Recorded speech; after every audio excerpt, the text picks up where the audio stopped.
লোহিত সাগরের বাতাসে বজ্র গর্জন, ওরা আসছে মরু ঝড়ের মতো। হুথির লাল নিশান উড়ছে অগ্নিকণার মতো। তারা লড়াই জানে, তারা মৃত্যু চেনে, তাদের চোখে জ্বলছে প্রতিশোধের অগ্নিশিখা। তারা শপথ নিয়েছে মাথা নত করবে না।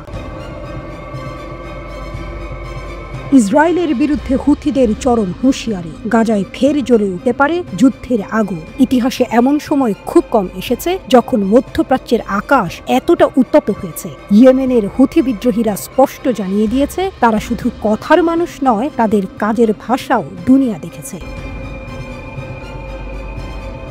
হুথিদের হুঙ্কার, আমরা গাজা পর্যবেক্ষণ করছি, আমাদের আঙুল ট্রিগারে। যুক্তরাষ্ট্রকে ইয়েমেনি বাহিনীর হুঁশিয়ারি, যদি ইসরায়েল হামলা চালায় মার্কিন সাথেও আগুন জ্বলবে।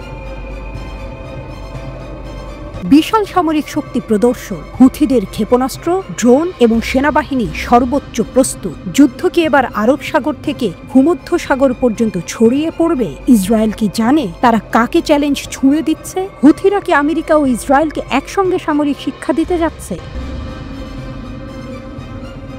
গত কয়েক মাসে হুথি যোদ্ধারা একের পর এক ড্রোন ও ক্ষেপণাস্ত্র হামলা চালিয়েছে আমেরিকান ও ইসরায়েলি লক্ষ্যবস্তুর ওপর। সৌদি আরব, সংযুক্ত আরব আমিরাত, এমনকি লোহিত সাগরেও তাদের শক্তি প্রমাণিত।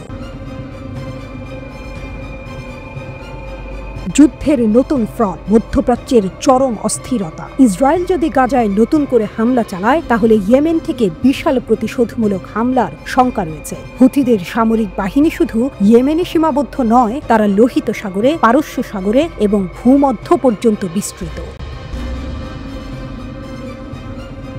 হুথিদের সামরিক শক্তি, মাঝারি ও দূরপাল্লার ক্ষেপণাস্ত্র, হাইটেক ড্রোন যা রাডার ফাঁকি দিতে সক্ষম, সশস্ত্র মিলিশিয়া বাহিনী যারা মাটিতে যুদ্ধের জন্য প্রস্তুত। আমেরিকার বিপদ বাড়ছে। হুথিদের পরবর্তী লক্ষ্য কি? আমেরিকা যদি ইসরায়েলকে আরও সামরিক সহায়তা দেয় তাহলে হুথিরা সরাসরি মার্কিন স্বার্থে আঘাত হানতে পারে। মার্কিন সামরিক ঘাঁটি, যুদ্ধ জাহাজ এবং কৌশলগত অবস্থানগুলো এখন হুথিদের টার্গেট।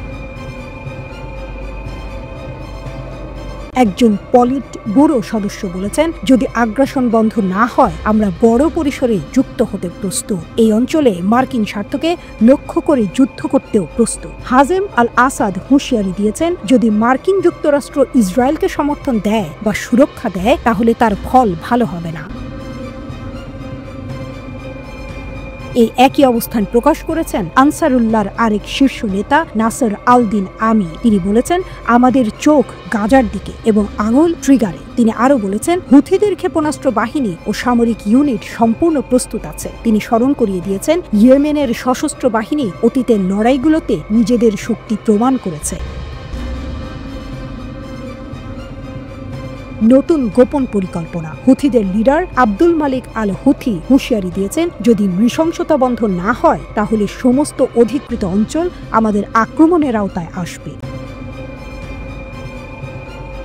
চূড়ান্ত প্রশ্ন, ইসরায়েল কি ধ্বংসের দিকে এগিয়ে যাচ্ছে? নেতানিয়াহুর সরকার যদি হুথিদের হুঁশিয়ারিকে হালকাভাবে নেয় তাহলে এই যুদ্ধ পুরো মধ্যপ্রাচ্যকে অগ্নিগর্ভ করে তুলতে পারে। হুথি যোদ্ধারা মরতে শেখেনি, তারা মারতে জানে। তারা মৃত্যু দেখে হাসতে পারে, তারা প্রতিশোধ নিতে পারে। হুথি যোদ্ধারা যেন ঘোষণা করেছে, তৈরি হও শত্রুরা, তোমাদের জন্য দোজখ অপেক্ষা করছে।